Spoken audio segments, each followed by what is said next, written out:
ታደርግ ዘንድ ሐሳብህ ይከለከል ዘንድ ከቶ እንደማይቻል አወቅኩኝ።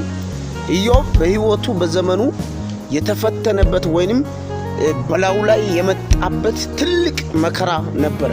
ግን ያ ሁሉ በሕይወቱ ላይ ሲሆን ያለ ነገር ሁሉ ከእጁ ጠፍቶ ትናንትና በእጁ ላይ የነበረ ከልጅ ጨምሮ ሁሉ ነገር ሲያጣ ትናንትና ወዳጆቹ የነበሩ ከሱ ጋር በገበታ አብረው ሲበሉ የነበሩ ሰዎች ተቀይረው እሱን ከማጽናናት ይልቅ እሱን ማቁሰል በወረዱበት ሳለ እና ኢዮብ በሕይወቱ በዘመኑ ከሆነው ነገር ይልቅ አንድ ነገር የገባው ነገር አለ።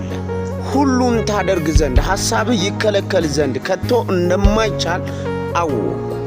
ይሄ ማለት ሁሉን ነገር ታደርግ ዘንድ አደርጋለሁ ብለህ ስትነሳ ከልካይ የለህም። በሕይወቴ በዘመኔ ወይንም በኑሮዬ ላይ አንተ ያልከው ወይንም አንተ በኔ ላይ እንዲሆን የፈቀድከውን ነገር ማንም ሊከለክል እንደማይችል አሁን ገና አወቅኩኛ። አንዳንድ ሰዎች በሕይወታቸው በዘመናቸው ብዙ የሚፈተኑ ሰዎች አሉ። ነገር ግን አንድ ነገር ልንገራችሁ፣ በሕይወታችሁ በዘመናችሁ በመውጣት በመግባታችሁ ሁሉ የሚሆነው ጠላት ያለው ሳይሆን እግዚአብሔር ያለው። ጠላት ፈተነኝ አትበል፣ ጠላት እንዲህ አደረገብኝ አትበል። እግዚአብሔር ያላለው ነገር በሕይወት ላይ አይሆንም። የሚሆነው እግዚአብሔር ያለው ነገር ነው።